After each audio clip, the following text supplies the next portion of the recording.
Okay, I'm getting ready to go to the grocery store, but before I take off, I was thinking about something on the way home from work today.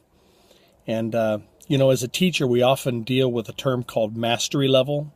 And I don't know if you know what that's about, but it's, we determine a level at which students can be considered to have mastered a certain concept. If it's in Spanish, it might be, okay, do they know how to conjugate verbs in the present tense?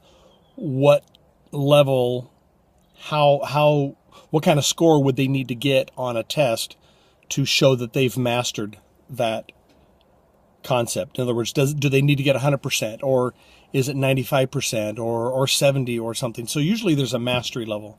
And the district is notorious for, on their district tests, to pick a ridiculously low level.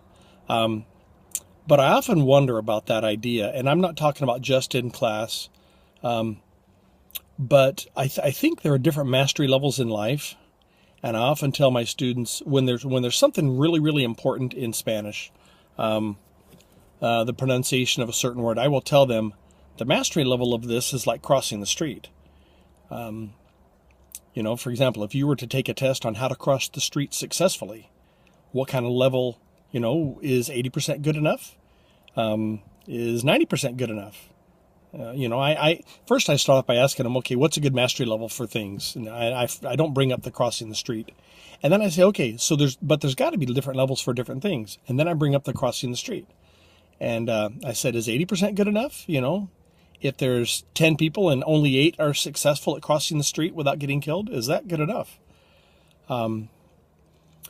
And of course, no, 100%. So some things need 100%, and other things, are not. And it got me thinking. I was thinking about that on the way home, and it got me thinking about, as a parent, we try to teach our family, our kids, about mistakes, and we often say, well, you can't make their mistakes for them, and you have to learn from your mistakes. Everyone's going to have to learn from their mistakes. Okay, to some degree. For example, in the mission field, I use the example of, a little kid's not going to learn. I mean, you reach up and touch a hot stove, then you're going to learn, okay? But do you really have to get burned by a stove to know not to touch it? I don't think as a kid I've ever reached up and touched a hot stove. So do you have to make really bad mistakes to know to avoid them? I don't think you do. And there are a lot of people, like if you're struggling with students learning or with children, do you have to let them, do they really have to make the mistakes to learn from them? A lot of people will say, oh, well, they need to make their own mistakes and they need... As a dad, I'm really torn about that, because I don't think they have to make mistakes to learn. Now, again, my life's not an example, but I don't think you have to learn what it's like to get drunk and say stupid things to know to avoid alcohol. I don't think you need to...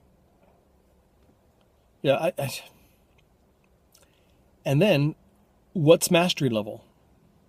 How do we as parents know when we've taught our kids well enough? And that's the thing that always gets me. Have I done my job well enough? I wasn't supposed to be doing this. I can always look back and think, well, I could have done this a little bit better. And I could have done that a little bit better. Or I shouldn't have done this. And people will look at me and they'll talk to me and I'll say that same thing to them and they'll say, oh, but you can't do everything. They've got to be their own person. Yeah, I buy that to a point. But what's my mastery level that I'm trying to get to? Do they really have to get hit by a car to learn how to cross the street the right way?